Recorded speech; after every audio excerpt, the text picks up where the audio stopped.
Hello, c'est Valentin. On a accompagné des centaines de fondateurs B2B à optimiser leur cash avec leur business B2B, comment augmenter leurs prix, comment baisser leurs dépenses, comment augmenter leurs marges. J'en ai fait du coup un live condensé qui était censé rester privé, que je partage. En tout cas, je partage la première partie publiquement. Si t'es un fondateur B2B, je pense que c'est l'une des meilleures vidéos que tu peux regarder pour dès demain faire beaucoup plus de cash avec ton business B2B. Je te laisse regarder ça. Bon visionnage, mets un like, abonne-toi. Ciao, ciao. Première partie, comment augmenter tes prix, comment réduire tes dépenses, comment augmenter ta marge, comment suivre ton cash flow. Et enfin, structure financière, un peu les b.a.-ba, tu vois, genre juste pour investir correctement, pour faire un truc qui tient la route. Première dynamique, comment augmenter tes prix. Il y a pas mal de choses intéressantes là-dessus. Je vais commencer par le truc le plus intéressant pour attirer un peu votre attention. J'ai accompagné beaucoup de fondateurs et à chaque fois quand je pose la question de concrètement comment tu peux doubler ta marge, à chaque fois la réponse c'est bah du coup je double mes prix. Et en vrai, juste c'est pas du tout le cas et c'est pour ça que parfois augmenter ses prix, alors ça peut paraître un petit peu simpliste et je recommande à beaucoup de gens d'augmenter leurs prix. Je l'ai encore dit à Florian, tu vois, juste avant, sur plus tard, parce que c'est le truc le plus simple possible pour faire beaucoup plus de cash. Parce que par exemple, si jamais je veux augmenter, enfin si jamais je veux doubler la marge que j'ai à la fin de l'année ou à la fin du mois, je peux par exemple dans une situation comme ça, simplement augmenter 30% mes prix. Alors, je prends l'exemple très classique avec un service pas très cher. 1000 euros par mois, je facture 1000 euros par mois à un client. J'ai 700 euros de dépenses. Alors, ça peut paraître beaucoup, mais en soi, si on prend en compte les impôts, enfin, c'est du brut, le fixe, le variable, les impôts, etc. C'est pas déconnant d'avoir 30% de marge nette. L'idée, c'est d'en avoir un peu plus, mais c'est pas déconnant non plus. À la fin, du coup, j'ai 300 euros de marge. Et en fait, le mécanisme que je vais appliquer juste pour doubler ma marge, donc genre à la fin de l'année, pour faire 2 fois plus de profit, c'est pas juste faire facturer 2 fois plus, c'est juste augmenter mon prix, par exemple, d'un petit 30%, ce qui est en vrai extrêmement simple. Enfin, passer de 1000 à 1300 euros par mois, c'est quand même pas déconnant. Mais mine de rien, bah, si je passe de 1000 à 1300 euros par mois, j'ai toujours 700 euros de dépenses et je passe à 600 euros de marge. Ça paraît extrêmement évident, mais à chaque fois quand je monte à des fondateurs, au moins tu comprends un petit peu plus comment ça marche. Et juste avec ça, donc tu fais juste ça et toutes choses égales par ailleurs, à la fin de l'année, tu prends 2 fois plus de profit dans ta poche. Point. Donc c'est le genre de truc en fait qui est intéressant d'avoir en tête. Et pourquoi à la fois augmenter ses prix c'est super fort parce qu'en fait tu augmentes tes prix de 30%, en l'occurrence dans cet exemple-là, tu fais x2 sur ta marge, et quand tu fais x2 sur tes prix, du coup je vais en parler dans 30 secondes, en fait ta marge fait x3, x4, voire x5 en fait, parce que c'est pas juste x2, ça augmente beaucoup plus vite. Pareil, pour ceux qui veulent des mécanismes pour augmenter ses prix, alors, t'as le truc un peu bourrin, un peu classique, mais qui marche très bien. C'est parfois juste, tu prends tes prix, tu fais x2 sur tes prix, littéralement, mais tu mets 50% au début, 50% à la fin, une fois que le client est content. Je prends l'exemple typiquement avec Florian, tu vois, on a eu un appel. Là, tu as une offre du coup productisée, donc ça c'est nickel. Site web, site vitrine à 4500. Bah, tu pourrais faire un truc juste pour tester avec quelques clients avec lesquels tu le sens bien. C'est plus 4500, c'est 9000 euros. Donc tu vois, forcément tu seras pas à l'aise, etc. Ça te semblait très cher. Mais l'option là-dessus, c'est, bah, écoutez, nous, de toute façon, c'est 4500 euros au début pour déclencher le projet, 4500 euros à la fin, une fois que vous êtes 100% satisfait et qu'on a fait un cas client avec vous, par exemple, ou que vous avez, que tout ça c'est réglé. De cette manière-là, tu seras beaucoup plus à l'aise à l'idée de vendre un truc qui est beaucoup plus cher, parce qu'en final, tu vends que 4500 euros, mais si le client est content à la fin, il te repaye 4500 euros. Mine de rien, c'est pas forcément plus compliqué à closer, parce que du coup, tu montres au client que tu es prêt à mettre 50%, tu vois, de ton cash, sur la table, on va dire, en termes de variables presque, à quel point le client est content. Donc, parfois, paradoxalement, c'est plus facile à vendre, et pour autant, bah, du coup, tu as fait x2 sur tes prix, parce que je pars du principe que tu as 70% moins de tes clients qui sont satisfaits, t'as pas de problème avec eux, et dans ces cas-là, bah, juste sans trop forcer, tu as fait x2 sur tes prix. Moi, c'est quand même ce qui avait marché quand je faisais ça. Et la chose qui est super intéressante là-dessus, c'est que, au meilleur des cas, tu as fait x2 sur tes prix, donc tu as fait x4 en marge. Au pire des cas, vraiment au pire des cas, bah juste, tu as encaissé uniquement 50% au début, et là, du coup, les 50% restants, ça marche pas pour X raisons. Au pire des cas, juste, tu seras retombé sur ton site, sur ta situation actuelle. Donc, tu as vraiment, on va dire, pas grand chose à perdre à essayer ça pour certains clients. Et je trouve que pour ceux qui ont peur, entre guillemets, d'augmenter les prix, c'est un bon mécanisme de faire 50% au début, 50% à la fin, en doublant ses prix. Hop. Parce qu'encore une fois que ça marche et que tu vois qu'un client, en fait, il a pas re-signé pour te payer 9000 euros et que l'autre non plus, bah, t'es plus à l'aise à vendre plus cher. Donc ça, mécanisme très simple là-dessus. Alors ça, j'en parlerai juste après. Autre système beaucoup plus simple si on veut augmenter ses prix de manière, on va dire, plus progressive. Augmentation incrémentale. Alors, j'ai pas voulu volontairement vous donner des exemples précis parce que ça dépend vraiment de ce que vous faites. Mais tous les X clients, j'augmente de X% mes prix. Genre, tous les 5 clients, j'augmente de 500 € mes prix, et je fais ça de manière linéaire, constamment. C'est extrêmement simple, mais moi, vous pouvez l'écrire sur un papier, au moins c'est noté. Même si vos clients vous demandent, parce que certains clients peuvent vous demander une propale, et en fait, ils reviennent 6 mois après, ils disent «Attends, mais comment ça, c'est plus cher et je comprends pas?» Bah écoute, nous, on a un truc très très simple. Tous les 5 clients qu'on signe, on augmente parce qu'on voit que ça marche bien. Bah, depuis qu'on a eu un call, on est pas mal plus de clients, pas mal plus de cas clients, donc on est plus cher et c'est normal. Ça, en vrai, ça marche très très bien. Et ça peut également être appliqué à l'inverse. Si jamais vous avez plus de 5 rendez-vous, 10 rendez-vous que vous n'arrivez pas à closer, dans ce cas, vous pouvez dire, bah, si jamais je dépasse, je sais pas, si jamais j'arrive pas à closer 5 rendez-vous de suite, je baisse mes prix de 500 €. En vrai, je suis pas forcément, enfin, je suis le premier à dire qu'il faut augmenter ses prix, mais il faut surtout les tester, ces prix. Et même, nous encore avec Offbank, ça arrive parfois de juste augmenter, baisser pour voir un petit peu où est le sweet spot. Parce que l'inconvénient qu'on a, quand tu as un e-commerce qui fait, on va dire, qui vend des trucs à 20 € et qui a des milliers de visites, tu peux faire de l'A/B testing sur des prix et voir ce qui marche bien. En B2B, t'as pas, on va dire, le prix optimal avec un algo qui te le donne. Donc c'est un peu à toi de le sentir, à toi de le tester. Parfois j'augmente un peu, parfois j'augmente drastiquement, parfois je baisse drastiquement pour voir concrètement ce qui marche bien. Ça, c'est super intéressant pour le coup. Hop. Et enfin, dernier petite chose à avoir en tête pour la partie taux de closing. On verra du coup juste après comment on traque tout ça et comment on traque ces datas-là. En général, ce que j'aime bien dire, c'est si tu as un taux de closing qui est proche, enfin qui est au-delà des 50%, malgré ce que beaucoup de gens pensent, en mode ouais, je suis flex, je suis très très bon en vente. En vrai, c'est juste que tes prix sont pas du tout assez chers. C'est pas normal d'avoir un taux de closing à plus de 50%. Ça, typiquement, peut-être on avait parlé avec Justin, il me semble, tu vois, genre toi, tu avais un taux de closing qui était très très élevé. Mais j'ai pas de paille. Donc ça, Ouais, ça compte pas. ouais, c'est ça, bah, c'était mon point. J'ai 100% de taux de closing, mais j'ai 5 clients. C'est ouais, voilà, bah, c'est exactement ça, c'est du coup on a parlé. Alors toi, ce qui est cool, c'est que tu as des gros paniers moyens, etc. et tu avais quand même des prix élevés, mais effectivement, en fait, un gars qui arrive, c'est ce que tu avais dit, si t'arrives et me dis, bah écoute Valentin, j'ai 80% de taux de closing, ok, en fait, t'as combien de rendez-vous par mois? Bon, j'en ai 5, parfois 10 quand j'ai vraiment de la chance, bon, ça compte pas trop. Donc de un, forcément, les taux de closing, quand on n'a pas un nombre, on va dire, flux, enfin normaux de rendez-vous, forcément ça compte pas. Et si on a des rendez-vous normaux et qu'on a plus de 50% de taux de closing, c'est juste qu'on n'est pas assez cher. Donc ça, il faut juste augmenter les prix. Ça, c'est classique. À l'inverse, si jamais on a moins de 20% de taux de closing, en gros, moins d'une personne sur 5, on n'arrive pas à la closer, en général, c'est quand même qu'il y a un problème.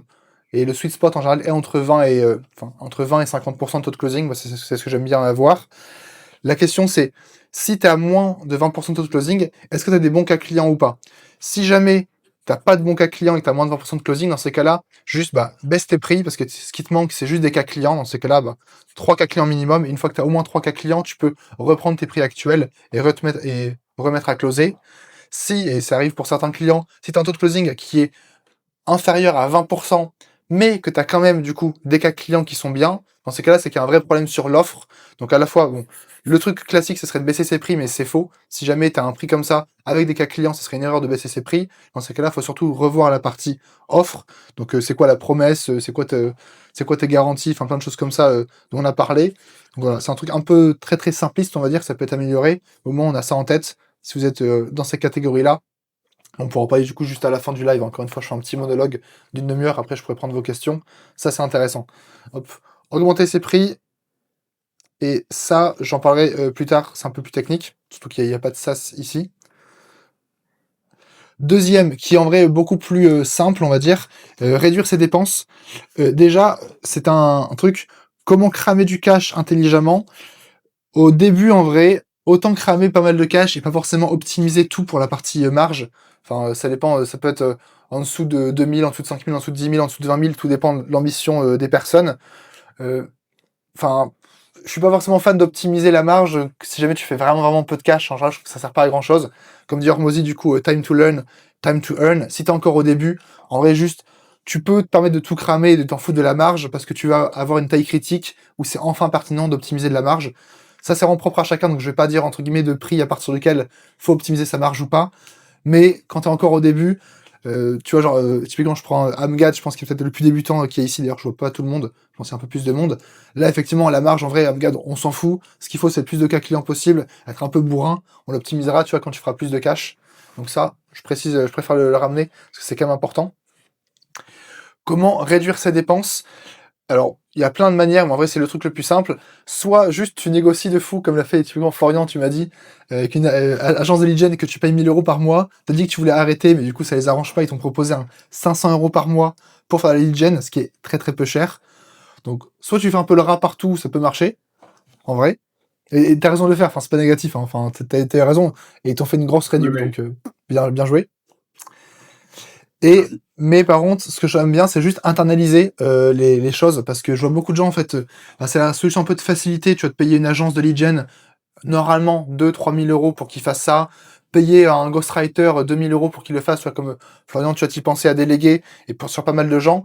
Le principe, d'ailleurs, le principe de l'accompagnement, c'est justement d'apprendre à internaliser ces compétences, soit que vous le faites vous, soit que vous payez des gens pour le faire. Typiquement, bah, au lieu de payer une agence de setting qui vous prend beaucoup de cash, 2 000 à 3 000 € par mois, vous prenez un setter, je vous montre comment le recruter, comment le former avec les ressources, ça vous coûte beaucoup moins cher. Et en vrai, c'est un vrai levier pour le coup pour payer beaucoup moins cher. Un exemple avec moi, par exemple, je pourrais payer 300 € par vidéo YouTube pour le montage, etc. Bah, donc ça me ferait au moins 1000 € par mois juste de montage pour un truc one shot. C'est pas le cas. J'ai un head of contenu, un assistant, tu vois, qui gère là-dessus. Je fais des shorts. Je pourrais payer 20 € par short, c'est pas déconnant, mais du coup, j'aurais 1200 € de short par mois. Je pourrais payer un CM qui gère mes commentaires LinkedIn pour 300 €, c'est un peu les prix standards. Plus un CM qui gère Instagram, ça me ferait 600 € par mois. Je pourrais payer un setter que je paye uniquement en one shot, qui me pourrait coûter 1000 €, etc. Enfin, tu vois, la liste pourrait être très très longue. Et je préfère, et moi je suis vraiment partisan de ça, de maîtriser vraiment ses dépenses. Et au lieu de déléguer quelque chose, passer peut-être une matinée, une journée à le faire des SOP, et ensuite déléguer à une personne. Donc, par exemple, un VA, mais ça peut être entre guillemets un bizdev si jamais du coup on veut faire la partie acquisition, mais juste qu'il soit, on va dire, 100% pour vous. Enfin, ça me fait mal de voir certains clients parfois qui dépensent 2 000 à 3 000 € par mois, par exemple d'acquisition avec une agence qui envoie des calls d'email, alors qu'en vrai, pour 3 000 € par mois, tu peux te prendre un bizdev qui est pour le coup vraiment compétent, en full time. Toi, tu te prends un petit peu de temps à faire des bons SOP sur comment il fait de l'email, comment il fait du LinkedIn, comment il fait du call, et il fera genre 4, 5, 6 fois plus qu'une agence. Donc moi, c'est un peu la seule chose que je peux vous recommander sur la partie réduire ses dépenses. Commencer à internaliser, enfin se poser la question en tout cas, quand vous voulez payer une dépense un peu chère ou externaliser un truc, est-ce que je peux le faire en interne? Combien ça me coûterait? Parce que là, typiquement, un exemple très précis, et je finirai là-dessus, je me mets à faire du coup des vidéos bien plus quali, tu vois. Donc, et j'ai des propositions d'agence, en gros, c'est entre 5 et 7 000 € par mois pour gérer le montage, pour gérer les tournages, etc. Bon, ça fait 7 000 € juste en contenu vidéo YouTube, ça fait un peu mal. Bah, je me suis pris 3 jours, j'ai regardé comment on gère la colorimétrie, comment on gère le montage avec du coup des caméras un peu plus élevées. Au bout de 3 jours, j'ai fait des SOP, au final, mon head of contenu le gère très bien, et ça me fait économiser beaucoup de temps. Donc toujours avoir ça en tête, je trouve ça intéressant. Ouais. Valentin, Ouais, je te pose une question. ouais. Par rapport aux virtual assistants, il y en a des virtual assistants qui, pour ce prix-là, peuvent faire autant de choses avec autant de compétences, ou si c'est pas le cas, on peut le former en SOP, ça marche très bien. Alors, justement, enfin, c'était tout mon point. Tu peux trouver des personnes qui font tout ça à ce prix-là. Alors, moi, je le paye un peu plus cher, mais ça peut être les prix, voire même moins Ouais, cher, à condition que toi, tu lui montres exactement comment faire et que tu fasses des vrais SOP, ce que ok. je partage de A à Z. Enfin, moi, mon assistant, de manière, enfin, de lui-même, si je lui dis, vas-y, bah, monte une vidéo YouTube, il sait pas le faire. Mais si je lui montre, première partie, comment tu fais les cuts, deuxième partie, comment tu exportes la vidéo, troisième partie, comment tu gères la description, étape par étape, ce qui est en vrai le travail d'un fondateur, là, pour le coup, ça marche bien, tu vois. Donc ouais, enfin l'idée c'est de prendre un gars juste qui a la dalle, qui est sérieux, qui écoute bien, et ensuite du coup progressivement tu lui dis des choses à faire quoi. Ouais.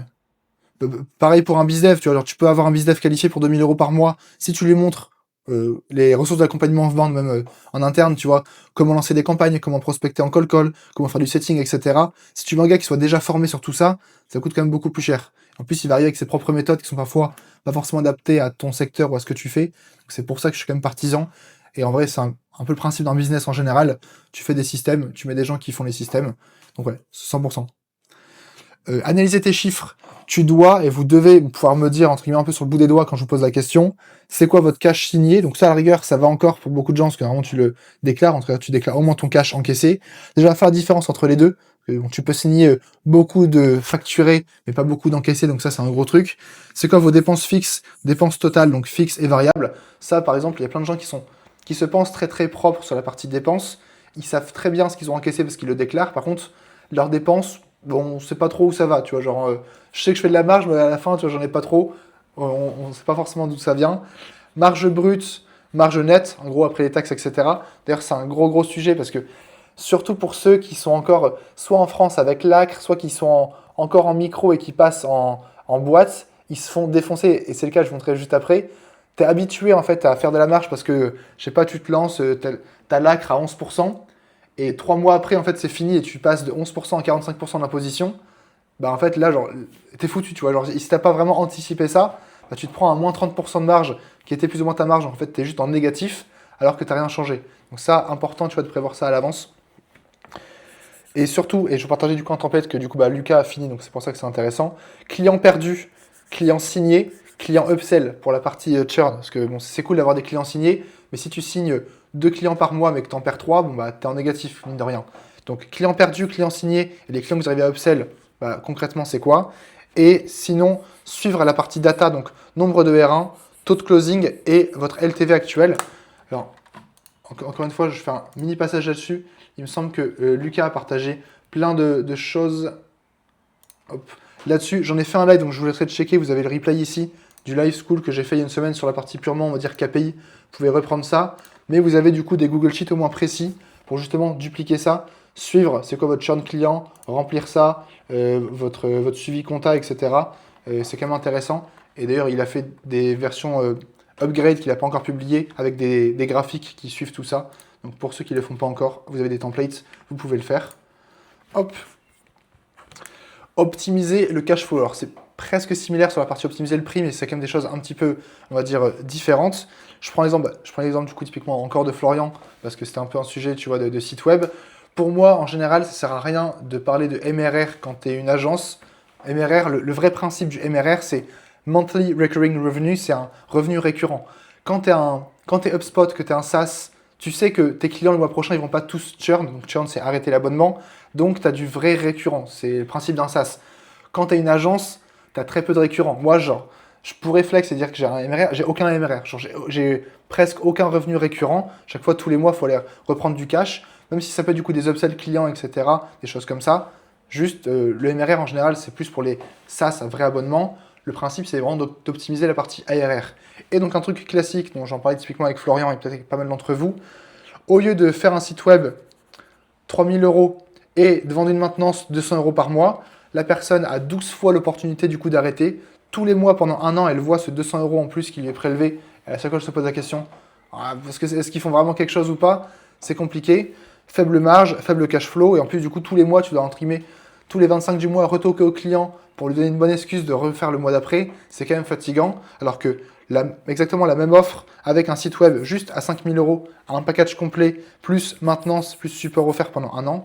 Encore une fois, je prends l'exemple du coup du site web parce que c'est simple, mais ça marche pour absolument, on va dire, toutes les offres. On en parlait, typiquement, Justin n'a pas encore parlé, il faut qu'on se fasse un call là-dessus sur la partie, tu vois, c'est quoi tes upsells, comment tu fais en sorte que tes clients te ramènent beaucoup plus d'argent. C'est un peu pareil, tu vois. J'ai fait x2 sur mon panier moyen là sur les 2 derniers mois. Magnifique. J'ai upsell.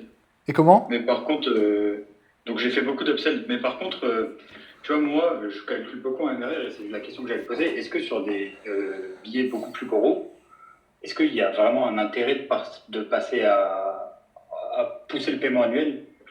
Moi, j'ai aucun de mes clients qui veut, par exemple, le paiement annuel. Après, paiement, enfin, toi, tes clients, ils te payent, enfin, si jamais c'est en annuel, ils te paieraient 100 000, ouais. Ouais, 60-70 000, ouais. Ouais, bon, effectivement, comme toi, tu as des gros paniers moyens, si un client pour toi, c'est 10K par mois, effectivement, en annuel, ça peut être un peu plus compliqué. Ouais, c'est plus 5-6, mais Ouais, du coup, ils sont assez. Je propose même en baissant les tarifs, du coup, en ouais, baissant de 20% les tarifs. Et tout le monde préfère le mensuel. Mais du coup, moi, je fais du prélèvement, du coup. ok, C'est engagé contractuellement avec prélèvement. On ok, prélève, si tu veux, avant le premier jour de prestation, tu vois. ok, Paiement nickel. de front, etc. quoi. Ouais. Et alors, avant que j'enchaîne, justement, que les upsells, du coup, genre, t'es passé de combien de paniers moyens à combien? Plus ou moins. Je passais de 2800 hors taxes par mois, en moyenne, à quasiment 5000, ouais, par client. Par client, magnifique. Voire plus de 5000 pour certains. Très cool. Déjà, très très bien. Et justement, t'as raison, c'était mon point. Le truc différent, c'est que L'abonnement mensuel à 500 € par mois, tu vois, sans engagement, etc., ça c'est pas ouf, churn très élevé. Par contre, effectivement, pour des projets comme toi, Justin, avec des grosses boîtes entre guillemets sérieuses, là c'est intéressant de facturer une prestation annuelle, donc contractualisée de manière annuelle, par contre avec une échéance mensuelle. Et ça c'est quand même différent. Effectivement, le mieux c'est d'encaisser one shot pendant un an, ce qui est compliqué. Là, l'erreur que tu aurais pu te dire, c'est typiquement dans ton cas, Justin, ah bah mon client en fait il veut pas me payer en annuel, dans ces cas-là, bah, je lui fais juste un mensuel de 5000 €. Non, ce que tu fais du coup c'est très bien, c'est une bonne option en général, c'est je te vends le contrat annuel, mais juste tu peux payer de manière mensuelle. Et du coup c'est différent parce que l'immense différence c'est que t'as pas tous les 25 du mois les toquer au client, encore une fois, pour juste justifier le fait qu'il repaye. Tu es en prélèvement, tu sais que dans tous les cas, sauf gros problème, le mois prochain il te payera, etc. Ce qui est beaucoup plus tranquille. Donc ouais, 100%. Si vous n'arrivez pas à passer en annuel, au moins faites un contrat annuel avec paiement mensuel, pour le coup. Dernier parti sur la partie cash flow, parce que celle-là, elle est vraiment intéressante. Extract, et là, du coup, j'ai un peu mis à jour ça. Extract, en gros, le top 10% des clients. Vous avez une offre principale, en gros, qui est plus ou moins votre filtre, plus votre cash code. Donc, cash code, c'est, on va dire, l'offre qui fait du cash. Et je vous donne un exemple précis d'une agence, en général, qui est un peu plus avancée. Comment on peut faire beaucoup plus de cash? Enfin, je reprends. Exemple, agence de lead gen. Ça marche bien en lead gen, mais ça marche avec beaucoup d'autres types d'agences. Hein, de ce que je vois là, tous ceux qui sont présents, en vrai, peuvent le faire également. D'ailleurs, attends, je vois qu'il y avait un commentaire. Ah, salut Baptiste. Imaginons, une agence de lead gen, elle a 20 clients à 1500 € par mois. Ça lui fait en gros 30 000 € par mois. Et du coup, c'est un vrai cas. Alors, c'est pas un client d'accompagnement, c'est un pote qui est à Budapest. Il était en gros lead gen, plus ou moins une vingtaine de clients, 1500 € par mois, 30 cas par mois. Et la question, c'était comment je fais beaucoup plus de cash, comment je fais 2 fois plus d'argent, beaucoup plus de marge, sans devoir déléguer. Parce qu'il y a beaucoup de gens aussi, et tu vois, moi le premier, qui n'ont pas envie juste de recruter 2 fois plus pour faire beaucoup plus de cash. Et là, du coup, il avait déjà, il me semble, une équipe de 2-3 personnes. Il ne voulait pas recruter 2 fois plus pour faire du cash. La solution qui marche très bien dans ces cas-là, c'est comment, entre guillemets, t'extraire le top 10% des clients. De toute façon, vous avez la data sur vos clients actuels. Vous savez, on va dire, ceux qui font le plus d'argent, ceux avec lesquels qui sont le plus satisfaits pour vous. Donc ça peut être de la lead gen ou d'autres choses, hein, pour Justin, pour Mathieu, pour Mel, peu n'importe. Dans ces cas-là, tu gardes tes 17 clients à 1500 € par mois. Donc juste, tu passes de 30 000 € par mois à 25 000 € par mois. La différence n'est pas énorme. Dans tous les cas, toutes tes charges sont couvertes, tu fais encore de la marge. Par contre, les clients que tu vois qui ont le plus potentiel de scale, donc qui ont beaucoup de cash, qui font beaucoup de cash, et de toute façon, tu peux le savoir parce que tu bosses déjà avec eux, potentiel de scale qui est important, et ils ont une bonne delivery, donc ils savent que si tu leur apportes soit plus de leads, soit tu fais plus de vidéos, peu importe ce que tu fais pour eux, c'est beaucoup plus intéressant. Dans ces cas-là, là seulement tu peux faire une proposition en mode, bah écoute, vas-y, si tu veux, là on fait pareil que ce qu'on fait avec toi, par contre on met beaucoup plus d'énergie, t'arrêtes de nous payer 1500 € par mois, parce qu'en fait là, ce que je vois c'est que faut que tu te dépêches, tu as des concurrents qui vont beaucoup plus vite que toi. Nous, ce qu'on te propose, c'est que on va mettre un consultant dédié chez toi qui va gérer presque, entre guillemets, ta boîte full time. On se prend un pourcentage, 10% du chiffre d'affaires qu'on te rapporte, par exemple. Et dans ces cas-là, si tu fais ça bien, et en fait, ce qui est beau, c'est que donc là, tu passes avec uniquement 3 clients qui ne te rapportent plus 1000 €, 1500 € par mois, mais 10 000 € par mois, parce que du coup, tu prends des pourcentages. Et la beauté là-dessus, c'est que le pourcentage, c'est très traître, parce que si tu le fais avec tous tes clients, ça marche jamais. C'est un peu comme un investissement. Les top clients vont du coup compenser les très mauvais, et tu seras, on va dire, très moyen. Par contre, si tu as une offre actuelle qui marche bien, en fait, tu prends jamais tu le vends au client comme si tu prenais un gros risque avec lui de passer en pourcentage. En vrai, tu vois ces chiffres. Genre, tu vois que grâce à toi, il génère 5, 10, 15 clients par mois, qui génèrent 104 chiffres d'affaires par mois avec toi. En fait, c'est pas du tout un risque pour toi de passer en mode pourcentage parce que tu le connais déjà. Ça, c'est super important parce qu'il y a beaucoup de gens qui skippent la partie offre principale et qui passent direct en performance. Là, en général, c'est juste des clients pas sérieux. Mais un client qui est venu en offre principale, qui est prêt à payer, tu vois qu'il a beaucoup de cash, et là, du coup, tu passes en performance. Là, c'est super intéressant. Et du coup, pour finir l'exemple, typiquement avec cette agence-là, et bien dans ces cas-là, et d'ailleurs, il me semble que c'était les vrais chiffres, hein, parce que 10 000 € par mois avec quelques top clients, en vrai, c'est quand même pas déconnant non plus. Et bien du coup, ça lui fait 30 cas par mois avec ses 3 clients, 25 cas par mois avec ses anciens, donc ça lui fait vraiment x2 sur son CA sans recruter plus. Encore une fois, c'est la charge de travail, il travaille un peu plus pour ses 3 clients, mais en fait, c'est plus ou moins pareil, on va dire. Et ce qu'il y a de beau pour ceux qui ont suivi, c'est que ton CA fait x2, mais du coup, ta marge, elle fait x4, parce que là, il est passé plus ou moins à 60 000 €, mais ses 24 dépenses, on va dire mensuelles, sont restées les mêmes. Il n'a pas recruté plus, juste parce qu'il a changé 2-3 choses au sein de sa boîte, et ses employés bossent un peu plus pour les top clients, il n'a pas changé grand-chose, mais la marge, elle fait x4, et x4 en marge, ça fait quand même plaisir. Donc typiquement, exemple, et on pourra après prendre l'exemple, tu vois, de vous pour voir comment l'appliquer dans votre situation, mais ça, c'est vraiment des choses super intéressantes. Vous avez toujours 1, 2 clients qui sont prêts à payer beaucoup, beaucoup plus, pour le coup. Hop. Et enfin, pour finir là-dessus, après je prendrai vos questions, structure financière, évidemment je ne suis pas conseiller en gestion de patrimoine, je ne m'y connais pas forcément, mais j'ai pas mal de potes qui m'ont conseillé et j'ai fait quand même pas mal de choses. Pour tous ceux qui sont en Europe, et je pense que c'est le cas de vous tous, vous êtes plus ou moins tous en France, sauf moi qui suis à Budapest, certes on paye plus d'impôts que dans d'autres pays où la fiscalité peut être douce, mais l'immense avantage, c'est que juste on a du levier bancaire et genre on a une vraie institution bancaire, et ça en vrai c'est incroyable, et il faut juste choisir son game en fait. Genre, si tu fais le game du cash flow que tu pars à Dubaï et juste tu veux tout encaisser en perso, ça marche bien, c'est fine. Pour ceux qui ne le sont pas, autant dans ces cas-là être ultra réglo sur la partie dette bancaire historique pour ensuite pouvoir du coup jouer le jeu, on va dire, des banques. Moi, j'hésitais, tu vois, il y a encore quelques années, est-ce que justement j'allais à Dubaï, etc. J'ai décidé de m'installer à Budapest, et du coup c'est pour ça que récemment, du coup, je me suis dit, bah en fait, ça sert à rien que j'ai juste une boîte pour essayer d'optimiser du cash. Non, je suis en Europe, je paye des impôts. À Budapest, c'est quand même, il n'y a pas beaucoup d'impôts. D'ailleurs, j'en parlerai au mastermind pour ceux qui viennent. On m'a demandé une petite présentation sur comment s'expatrier à Budapest pour ceux qui veulent. Mais je paye quand même des impôts. Dans ces cas-là, autant jouer le jeu à fond. Dans ces cas-là, ouvrir une holding, même si ça ne me sert pas à grand-chose. Même si ça ne me sert pas à grand-chose, au moins j'ai un vrai historique bancaire. Et du coup, je peux toquer dans 1, 2, 3 ans. Je peux arriver en disant Hello, j'ai une holding. Voici l'historique comptable de ma holding il y a 3 ans. Tu vois, genre, et rien que ça, déjà, tu peux emprunter beaucoup plus facilement. Donc, on pourra en reparler. Mais ça vaut le coup, même pour ceux en France qui commencent à faire ne serait-ce qu'un petit peu de cash. Une holding, c'est quand même pas très cher à ouvrir. C'est quand même très simple. Si vous voulez ouvrir d'autres boîtes et prendre des parts, ce qui va être mon cas également, forcément, je ne vais pas prendre les parts en perso à travers ma holding. Pour faire remonter les bénéfices, juste imposer à 0% même en France, en fait, genre, sans entrer en détail, régime mère-fille, en fait, genre, tu peux. Et tu crois que c'est un glitch, mais genre, les dividendes, je vais les faire monter à 0% dans la holding, et après, tu peux réinvestir comme ça. Ça économise beaucoup, beaucoup d'argent. Expatriation, je pourrais en parler pour ceux qui sont curieux. En vrai, c'est toujours intéressant. Et game du levier bancaire, j'en ai déjà parlé, je vous ai parlé de ça. Juste avant de prendre vos questions, je serais juste curieux. Typiquement, Justin, est-ce que toi, du coup, tu as fait la partie holding ou tu as fait 100% en perso, tout truc business, immobilier?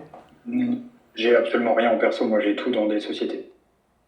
Et typiquement, dans tous tes biens immobiliers, tu as fait SCI, c'est ça?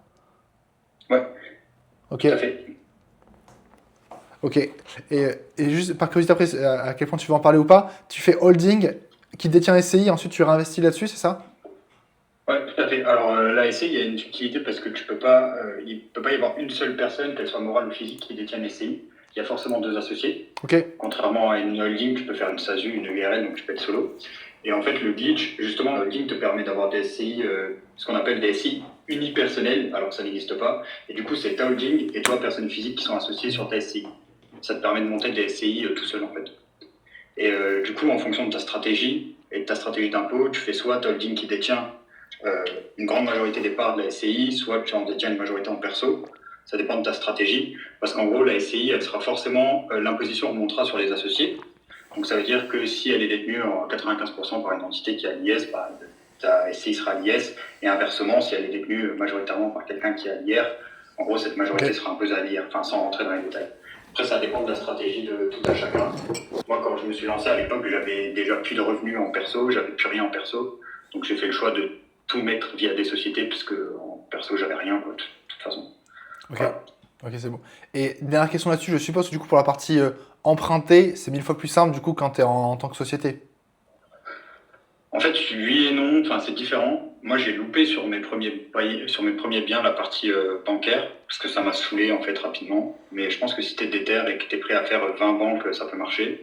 J'ai eu un emprunt sur une SCI qui était plutôt petit et sans antériorité. En fait, l'emprunt en pro, c'est pas les mêmes règles qu'en perso. Tu vas pas avoir les mêmes taux, tu vas pas avoir les mêmes durées. Typiquement, quand on fait de l'immobilier, si on veut faire de l'immobilier à cash flow, faut que tu aies des mensualités assez réduites pour pouvoir rentrer du cash tous les mois. Et par exemple, sur un crédit pro, tu n'auras jamais 25 ans d'emprunt, en France en tout cas. Tu seras plafonné à 15 ans. Du coup, ça implique des mensualités plus élevées, et du coup, ça peut impliquer des projets qui doivent être encore plus rentables, encore plus générateurs de cash flow. Donc c'est tout un calcul, et je pense qu'il n'y a pas de, en fait, il y a pas de solution miracle, et ça dépend de chacun, de ses envies et de sa situation. Mais oui, les règles sont clairement différentes entre emprunt perso et emprunt pro. Ouais. Ok, c'est super intéressant. De toute façon, on pourra arrêter la parenthèse, mais ouais, c'est super intéressant là-dessus. Donc voilà, c'était quand même le petit point parce que, enfin, surtout en France, dès que t'as une holding, enfin, dès que t'as un peu d'argent, c'est vite un paradis bancaire. En vrai, la France, on critique beaucoup. En fait, dès que tu passes la petite partie de juste j'ai un peu d'argent, j'ai une holding, très vite, c'est quand même très sympa. Et juste pour finir le monologue, après je vous pose mes questions. Aussi pour ceux qui veulent revenir en France, moi je sais qu'il y a des chances pour que je puisse revenir en France fiscalement, je sais pas, dans 5-10 ans si je veux m'installer. Bah, avoir une holding en Europe, c'est 1000 fois plus simple. Alors que quand t'es à Dubaï, si tu veux revenir en France, enfin, tu te fais défoncer, tu vois. Donc ça, c'est aussi un gros sujet si jamais on passe sur long terme, tu vois. Je pense notamment à Baptiste, du coup, qui était parti expatrié en Géorgie. Si jamais tu veux revenir, pose-toi aussi la question, tu vois. Après, à savoir que, pareil pour clore le sujet, mais sur l'immobilier, en tout cas, avec une holding européenne, je suis quasi sûr que tu subis quand même l'imposition, en tout cas sur l'immobilier en France. Je suis quasi sûr de ça, que même si tu as une holding, je ne sais où, Luxembourg ou n'importe où en Europe, je pense que tu seras quand même imposé en France avant de pouvoir faire remonter tes dividendes ou bénéfices de l'immobilier Ouais. en France, en tout cas. Ouais, ça 100%, c'est juste que, enfin, la partie transition sera plus simple en fait, parce que du coup, quand t'as tout en perso, que t'as Dubaï, du coup, bah, tu repasses tout en perso en France, et là, ça peut être compliqué. Donc, enfin, évidemment, enfin, je serai imposé en France, mais ce sera quand même plus simple en termes de transition, etc., que si j'avais tout en perso, par exemple. Mais oui, 100%. Ouais, sûrement. De toute façon, tu fais Dubaï-France pour un contrôle fiscal. Ouais, ouais, c'est ça. C'est un peu ça. Tu commences par là déjà, et puis après, tu vas pas. Hop. Est-ce que vous avez des remarques, des choses qui ont été plus pertinentes, moins pertinentes, des questions que vous avez sur ce que j'ai partagé?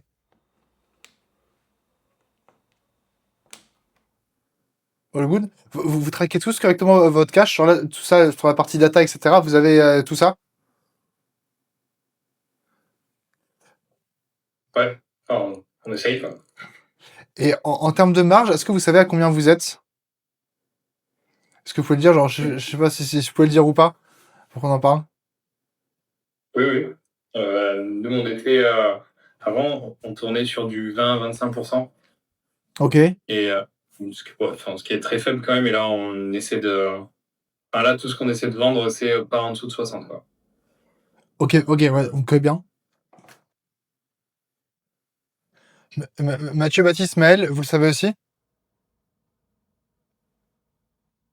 Moi, c'est autour de. Ça dépend beaucoup, en fait, peut-être 50-60%. Mais avec certains mois où dès que c'est payé une formation, on a plus un comme ça, et bah, ça baisse beaucoup. Mais ouais, dans ces alentours. Ouais. Après, enfin, c'est différent. Enfin, il y a ça, marge brute et marge nette. Enfin, après, évidemment, l'idée, c'est que quand t'as beaucoup de marge, de manière propre, après, tu peux investir comme tu veux, entre guillemets, ce qui est bon signe. Donc, ouais, enfin, sépare bien les deux. Après, là-dessus aussi, là, je pense que c'est pas forcément ton cas, ce que tu délègues. Le vrai sujet, c'est aussi la vraie marge, c'est une fois que tout est délégué, que vous avez plus rien à faire. Parce qu'il y a aussi beaucoup de gens qui peuvent flexer sur un 80% de marge parce que, en fait, t'es plus ou moins freelance. Ok, t'as 40% de marge, mais en fait, théoriquement, si tu devais commencer à déléguer, tu pars tu descends, tu vois, à 20 directement, parce que tu dois déléguer, tu vois. Donc ça, c'est un gros sujet aussi. Quelle est votre marge et à quel point vous déléguez vraiment 100% la partie delivery?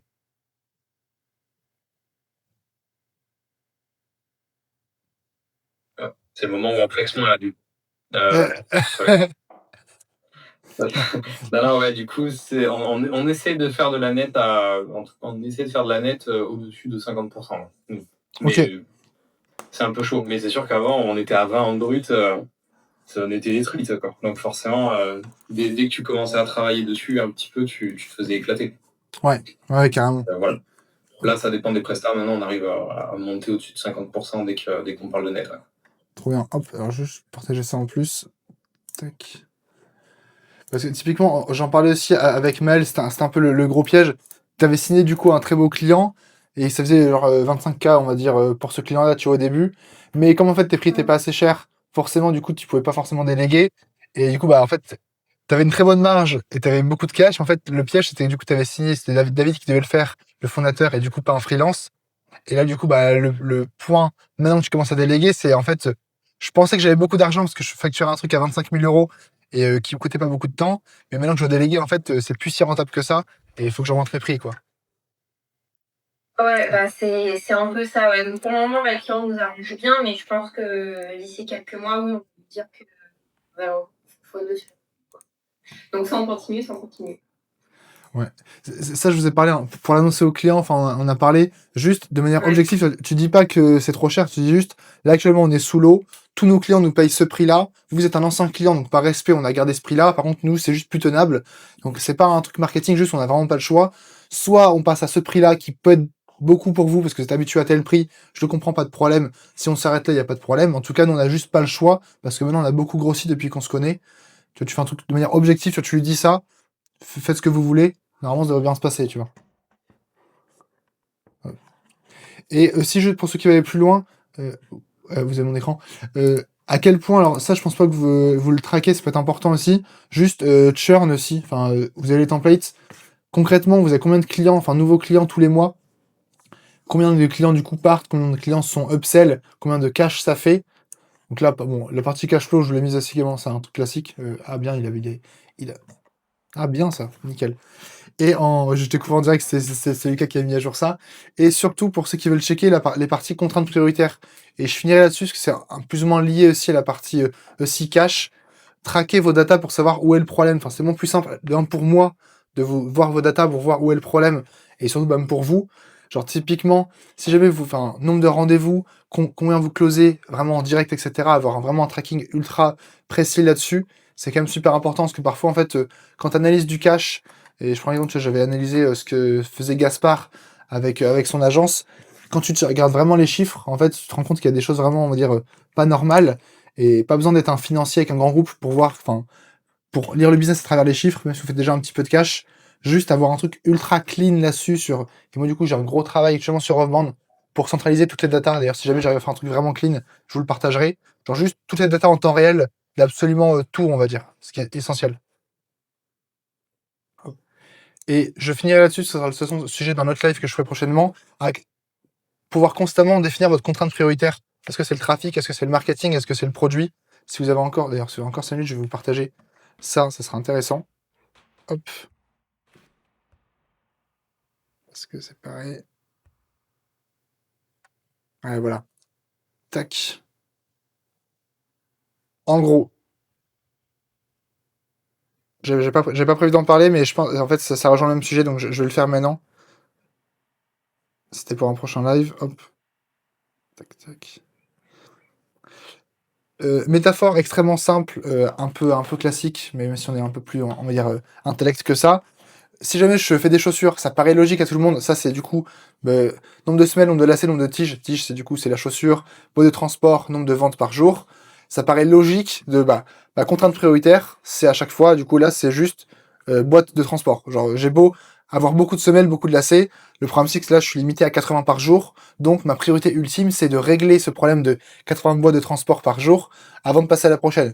Une fois que ça, c'est réglé, ma prochaine problématique, c'est d'augmenter le nombre de semelles. Et ça, le problème, c'est qu'il y a beaucoup de fondateurs que j'accompagne qui, en fait, ont pas conscience de ça. Et je vois qu'ils s'obstinent pendant des semaines, pendant des mois, à avoir plus de trafic, faire plus de vues sur LinkedIn, alors qu'en fait, le vrai problème, c'est la partie conversion. À l'inverse, ils sont en train d'optimiser encore leur funnel de conversion, optimiser leur taux de closing, alors que juste, ils ont pas de trafic. D'autres qui ont un super conversion, super trafic, mais leur produit juste est pas bon. En fait, c'est super compliqué pour un fondateur, et c'est un peu le principe de l'accompagnement. Avoir un regard extérieur, c'est quand même pratique de c'est quoi votre contrainte prioritaire et comment vous la réglez. Parce qu'en fait, à chaque fois, le vrai game, c'est d'avoir une clarté totale sur le business, de savoir, là, actuellement, ma contrainte prioritaire, c'est celle-ci. Tant que ça, c'est pas réglé, je fais rien d'autre. Une fois que ça, c'est réglé, je passe à la prochaine. Et tu vois, typiquement, un truc classique, ça, c'était un exemple que je... Alors, je vais prendre mon exemple que j'avais fait. Tac.